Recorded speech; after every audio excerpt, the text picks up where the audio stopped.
Bismillahirrahmanirrahim. Kenapa agama Islam itu kemudian tumbuh di Jazirah Arab, tidak tumbuh di tempat yang lain yang ada di zaman itu? Ini kan kita jawab berdasarkan buku yang ditulis oleh Dr. Ramadan Al-Buti dalam bukunya Fiqhus Sirah.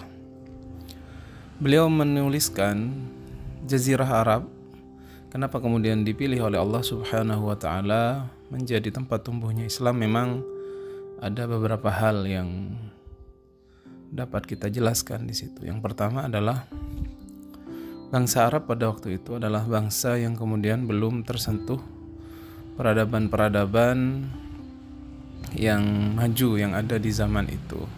Sehingga kata beliau, ibaratnya mereka itu adalah sebuah bahan mentah yang masih bagus gitu ya.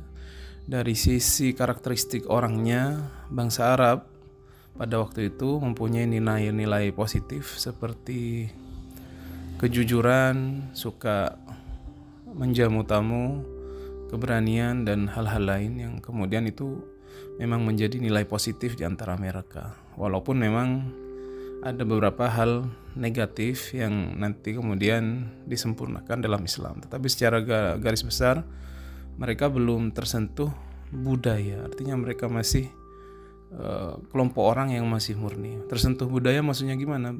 Syekh Buti menjelaskan bahwasanya di Romawi pada waktu itu, Romawi ini adalah bangsa besar yang ada di zaman itu selain Persia, Yunani, dan India. Romawi pada waktu itu mereka sudah kemudian terjebak dalam kolonialisme dan mereka hidup dengan bergelimangan harta dan kemudian suka menarik pajak dari tempat-tempat atau daerah yang mereka kuasai.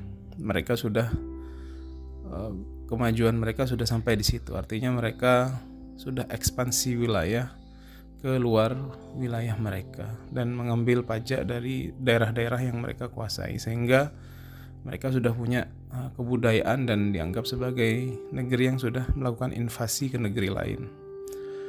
Adapun Persia pada waktu itu, di sana sudah berkembang beberapa ajaran-ajaran yang kemudian menjadi agama kuno di Persia seperti Zoroaster dan agama-agama yang lain yang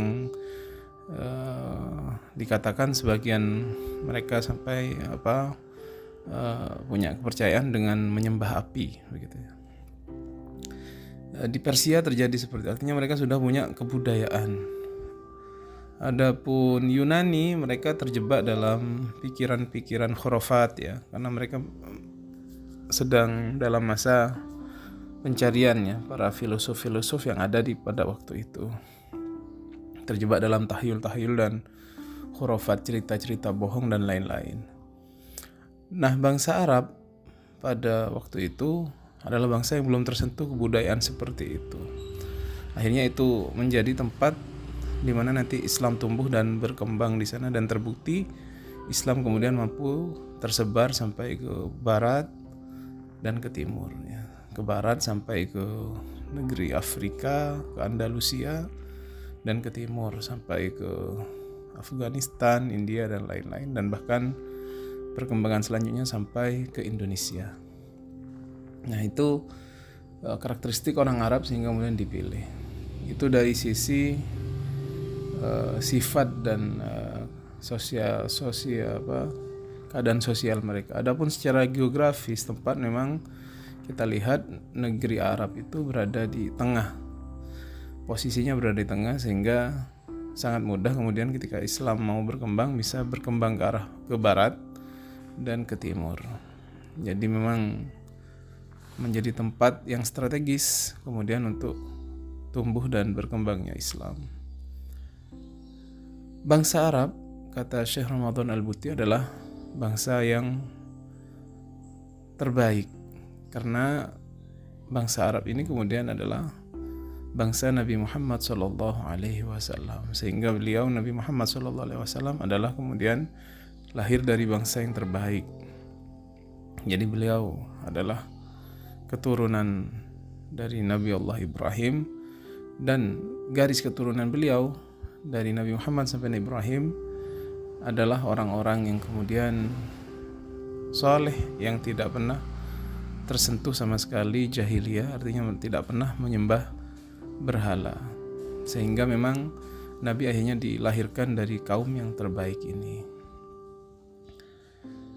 Demikian, semoga bermanfaat. Wassalamualaikum warahmatullahi wabarakatuh.